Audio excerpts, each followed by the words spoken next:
अभी हाल में ही UP police ने एल्विस यादव को गिरफ्तार किया है और गिरफ्तारी के बाद उनको 14 दिन के लिए जेल भी भेजा गया है। कोर्ट ने उनको जेल भी भेज दिया। अब देखिए गिरफ्तारी के पीछे वजह क्या है। वजह है कानून का उल्लंघन किया।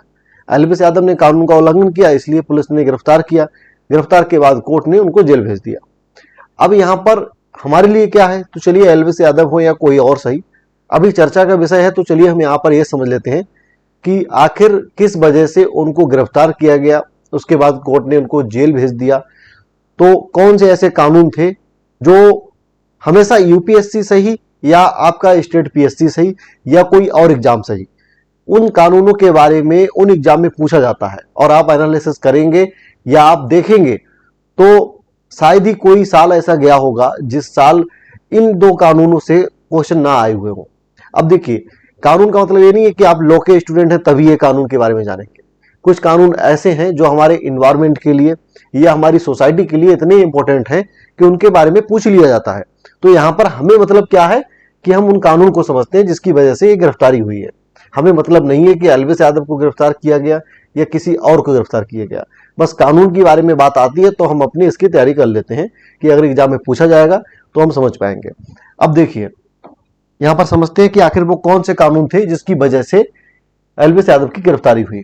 Number 1, wild life protection act 1972, वन्य जीव संरक्षण अधिनियम 1972। अब अगर आपने प्रीवियस ईयर क्वेश्चन पेपर को सॉल्व किया होगा तो आपको याद जरूर आया होगा कि इस एक्ट से क्वेश्चन पूछे जा चुके हैं।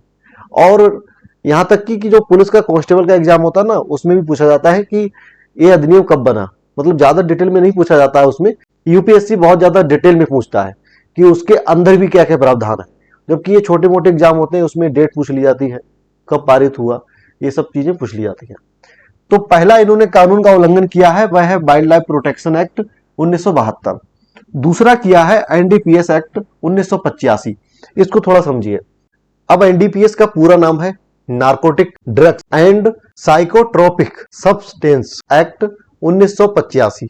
अब देखिए ये कानून बनाया गया जब देखा गया हमारे देश में ड्रग्स, जैसे आपने सुना होगा कि हीरोइन, चरस, गांजा, स्मैक, ये सारे ड्रग्स हैं जो नशे के लिए यूज किए जाते हैं। ये शरीर के लिए बहुत ज्यादा हानिकारक होते हैं, बहुत ज्यादा इनके साइड इफेक्ट होते हैं। अब हमारे यहाँ पर लोग नशा करने के लिए ये सारी चीजें यूज करते हैं। देखिए नशीले पदार्थ को लेकर इससे पहले भी हमारे यहाँ पर कानून था, जैसे कि आईपीसी।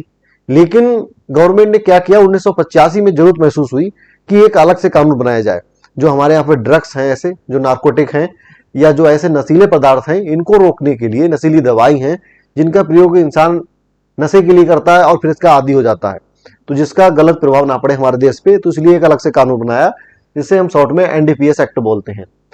तो इसका भी उल्लंघन किया है। मेन बात रही है सांपों का प्रयोग करते हुए। सांपों का प्रयोग एल्विस यादव ने अपने कई वीडियोज में किया है, ऐसा पुलिस ने बताया है।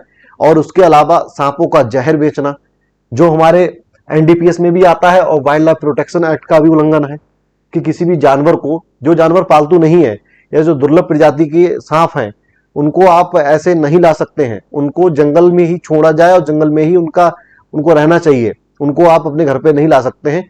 तो इसका उल्लंघन प्लस इसका उल्लंघन, सांपों का जहर बेचना नशा के लिए या किसी और प्रयोग के लिए। इसके अलावा आईपीसी के कुछ ऐसे प्रावधान का उल्लंघन हुआ। मैंने जैसे कि बताया कि इन जीव जंतुओं को लेकर और जो ड्रग्स वगैरह हैं इनको भी लेकर जब ये कानून नहीं थे, इससे पहले 1860 आईपीसी की जो कई अलग अलग धाराएं हैं उसमें बताया गया है। लेकिन जब जरूरत महसूस हुई तो एक सेपरेट एक्ट, एक सेपरेट कानून बनाया गया जो ड्रग्स को लेकर है या जनता को गलत दिशा में भड़काने के लिए या गलत चीजों में बढ़ाने के लिए। ऐसे अगर आप कार्य करते हैं तो आईपीसी की धारा के अनुसार आपके लिए उसमें सजा हो सकती है, वो भी एक कानून का उल्लंघन है। तो एक 3 कानूनों का उल्लंघन किया है एल्विस यादव ने, जिसकी वजह से उनकी गिरफ्तारी हुई है। अब देखिए गिरफ्तारी सही हुई है गलत हुई है ये हमारा कोई मुद्दा नहीं है, ना ही इस पे हमें बात करनी है। हमारा अपना टारगेट क्या है, हमारा एग्जाम के लिए आप समझ रहे हैं, अच्छी बात है। कानून क्या होते हैं समझिए, थोड़ा सा और डिटेल में समझ लीजिए।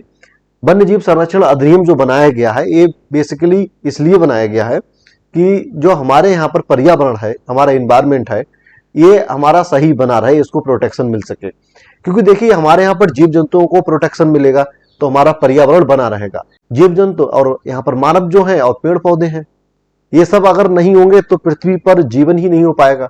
यहाँ पर मानव का कोई भी अस्तित्व नहीं होगा। तो इसलिए अगर हमारे यहाँ पर जीव जंतु हैं तो हम सभी हैं, क्योंकि एक दूसरे पर ये डिपेंड है, एक दूसरे पर निर्भर है।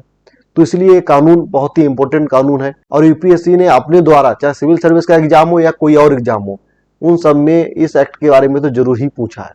तो इसलिए इसके बारे में जितना हो सके, इस एक्ट के बारे में, इसमें अलग अलग प्रावधान किए गए, उनको भी याद करने की कोशिश करें, जो आपके एग्जाम के लिए बहुत ज्यादा फायदेमंद होगा।